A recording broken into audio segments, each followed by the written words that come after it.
What's happening, everybody? Hello and welcome back to Total Blast, where we discuss about everything Marvel and the MCU.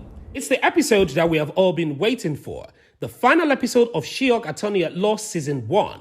We have all waited patiently to know how all of this will come together, and it's safe to say that the She-Hulk series ultimately took its own route, different and not the usual Marvel route. This final episode teased a lot that we've all been anticipating for a very long time, and finally, we got to see Bruce Banner back. Oh yes, he actually went to Sakaar, and he didn't return alone as he came back with his son, Scar. I know you're already excited, but we'll all get to that in this video. So, we'll be reviewing this episode while explaining all the Easter eggs and comic connections. If you haven't seen this episode and you're trying to avoid any or every type of spoiler, please click away now. If you're still here, then I'm assuming that you don't care about any spoiler. So, let's dive into it. And if this is your first time, please subscribe and enable the post notification so you don't miss out on subsequent videos. This episode opens with an 80s style intro with a narrator explaining what happened to Jen and how she rages. This includes a shot of her and Bruce standing together from the promo picture. Jen tells the camera, "Don't make me angry. You don't want to see me when I'm angry." It ends with her being labeled as the Savage She-Hulk. Savage She-Hulk is actually the name of the comic run that introduced She-Hulk character to Marvel Comics. In the next scene, Jen awakens from a bad dream in the same type of cell Emil Blonsky was held at the DODC prison. Mallory Book, Nikki and Poggle came to visit her. They called Bruce and left messages. If you've been following the series, you would recall that Jennifer was arrested at her award gala night after she raged out and caused havoc at the event. Apparently, Intelligentsia had posted a video Josh did of her. Her award night didn't go as expected. So, right now, she's in the same prison like Emil Blonsky was, and she has been tagged unstable and dangerous. Here, Jen tells Nikki and Mallory that she has a plan. They need to identify who from Intelligentsia hacked her phone because they need to be prosecuted. Mallory informs her that they have more important matters at hand. She tells her that they see her as a dangerous person at the moment, but the fortunate thing is that they have a plea deal, and that he comes with a hefty price. She has to agree to wear an inhabitor bracelet just as Emil Blonsky did, and is prohibited from turning into She-Hulk permanently. Jen took the deal and was released from prison, and the fortunate part was her parents were there to welcome her, and her dad even made a joke and said people go to prison every day.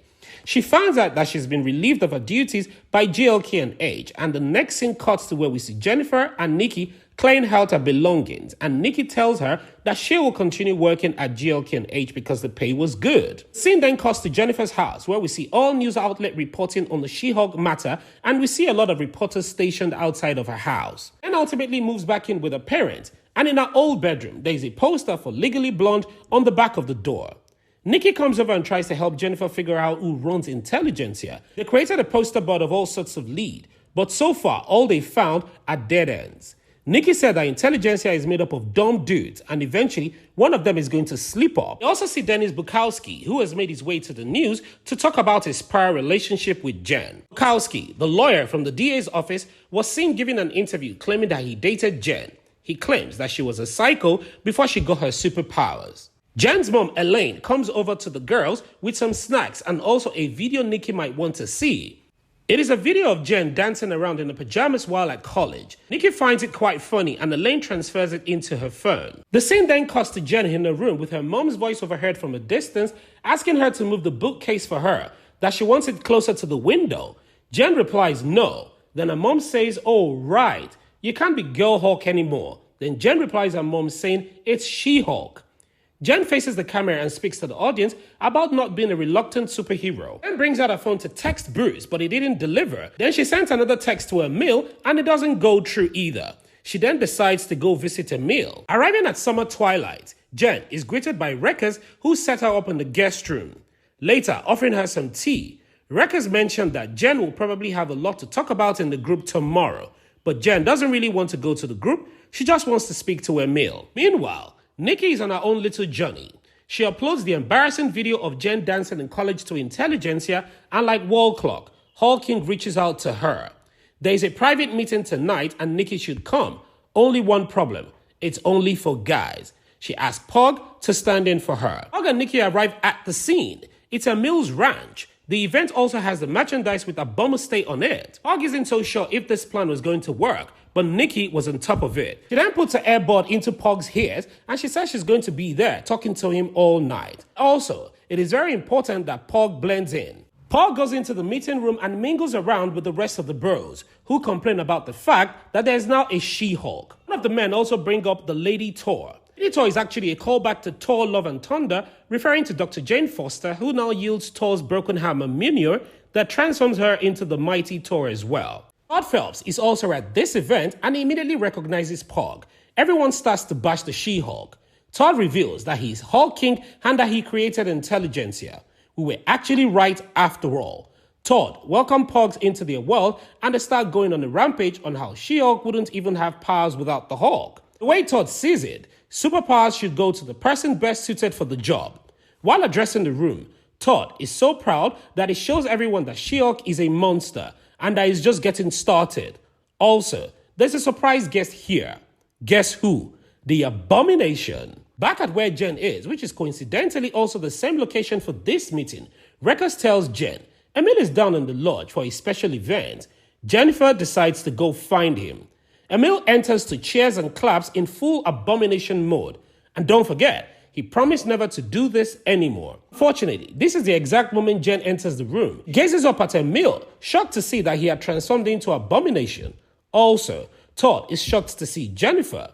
Jennifer is also shocked that Emil also transformed into the Abomination, and he tells her that he only does this for speaking at engagements and for making profits. At this point, we already see Nikki rushing into the hall, and Nikki and Pog tell Jennifer who Todd is. They told her that Todd created Intelligentsia and that he is the Hulk King. Revealing more about his plan, Todd informs Jen that he hired Josh to seduce Jen and steal her blood so that he could sensitize it. Todd immediately injects himself with the sensitized blood and he immediately hulks out and everywhere goes in rampage. And then wonders, is this where the season is really going? Immediately, Titania busts through the side of the building. As if that is not enough, Bruce jumps out of nowhere too. Oh yes, Cousin Bruce is back.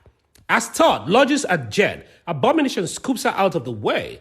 All Bruce sees is that Abomination has Jen. So, the two start battling it out. This scene pretty much looks like Bruce getting revenge on Abomination. Elsewhere, Titania is just flinging Intelligentsia bros around the room. Jen continues to question why all of this is happening as Hulk fights Abomination. The screen shifts back out to Disney Plus Marvel menu. Jen breaks her inhabited chip and puts herself into Marvel Assembled section. Congratulations, Jen. You've broken the fourth wall and you're welcome to the real world. She marches out of a soundstage onto the Walt Disney Studio lot and crosses across the campus before ducking into the She-Hulk production office. Inside, she finds a bunch of She-Hulk writers, including Jessica Gao, who was utterly shocked to see her standing there. This is exactly where we got the biggest twist. There haven't been anything like this in the MCU. Here, She-Hulk argues with the writers about how the finale is going. She wants to change things, but he told her that Kevin makes the decision and she decides to go talk to Kevin.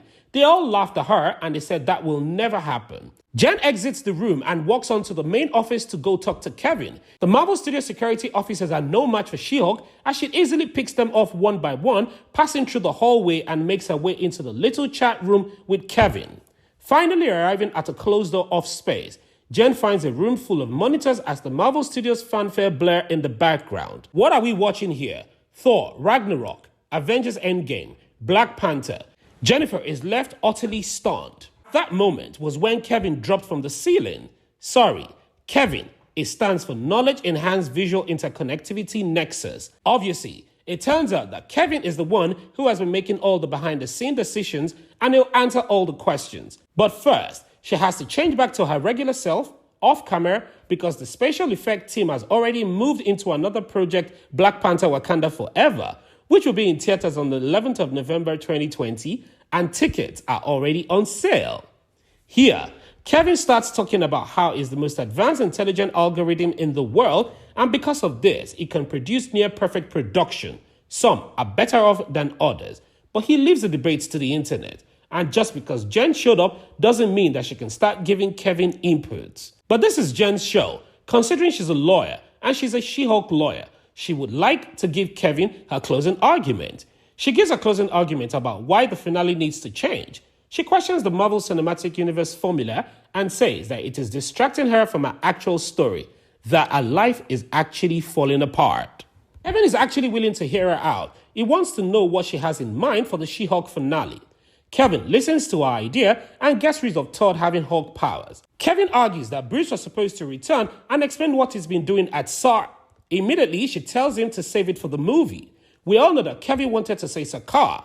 This is obviously a World War Hulk teaser. In our previous video, we argued that Bruce went to Sakaar to find his son and that the event will possibly lead to the World War Hulk. In the comics, Sakaar is ruled by the Red King. He is the one who oversees the gladiator combat, and when Hulk begins to bond together with the other warriors, the Red King sends Sierra after the Hulk, but Hulk and Kiera eventually fall in love, and Hulk later took over as king. Kiera later dies in an explosion and Hulk flips out.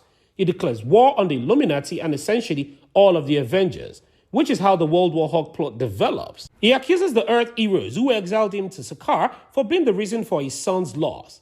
As a real world breaker, Hulk unleashes havoc on the Illuminati and the Avengers. There's another storyline following Hulk's son Scar that is connected to this, because before Kiera died, she released a cocoon into a fairy swamp from which Hulk's son Scar emerges. So here, in the MCU, Bruce could be returning to the planet of Sakaar to deal with the issue concerning his son Scar. There are also possible World War Hulk storylines, but we do not know how all of this will develop yet. Back to Jennifer Walters and Kevin. Jennifer asked Kevin what's with all the daddy issues in the MCU. Tony Stark, Thor, Loki, and Star-Lord, who obviously has two daddy issues. This is obviously a callback to Iron Man and Thor. Both Tony Stark and Thor have issues with their father. She even asks about the X-Men. And at this point, I patiently wanted to hear what Kevin would say about the X-Men, owing to the fact that the Wolverine was teased in one of the episodes. Anyways, Kelvin won't tell her. At this point, Jen gives one of the best lines that the series has ever seen. Bruce smashes buildings, Jennifer smashes fourth walls and bad endings, and sometimes Matt Murdock. While she was going on and on, Kevin recalibrated his program so Jen won't be able to think about the show anymore. With that, he tells her to go back to the episode already in progress and he says, "See you in the big screen." Kevin just teased a She-Hulk movie in theaters. It looks as if though. In fact, I am already excited. Back to the show. She got the resolution that she was hoping for all along and matches to Todd, and while everyone else thinks that she was getting ready for battle and has other fighting words while she spits fire. "I'll see you in court." On cue, Daredevil arrives just to help. Jen takes care of everything already, but it's super great to see him. She's got a deal with Emil now. He's going back to prison for 10 years for violating his parole. That pretty much ended well, I guess. At Jen's parents' house, Matt Murdock is seen eating with the family at a very happy backyard barbecue. Here, Bruce shows up and reveals that he has a son named Scar. What other proof do you need? We're obviously getting a World War Hulk soon. In the comics, Scar is Hulk's son with Kyra the Old Strong. He has both a human and Hulk form. Scar is played by Will Dusner. Later, we see She-Hulk, who has been reinstated back as a lawyer, being interviewed by a reporter.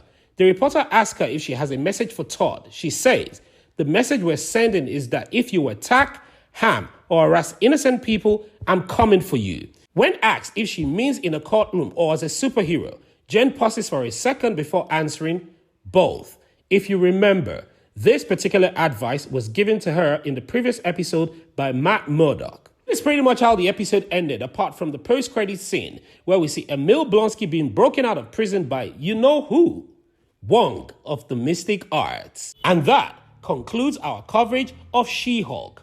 It's been an amazing 9 weeks of suspense, actions, predictions, and uncertainty, but overall, this She-Hulk has managed to give us more than we expected in terms of Easter eggs and teasers moving forward. What are your thoughts on this video? And how much are you anticipating the World War Hulk? Please, don't forget to like this video and share your thoughts and opinions in the comment section below. Subscribe and turn on the post notifications so you don't miss out on any of our latest Marvel news. Thank you so much for watching, and as always, I hope to see you in the next one.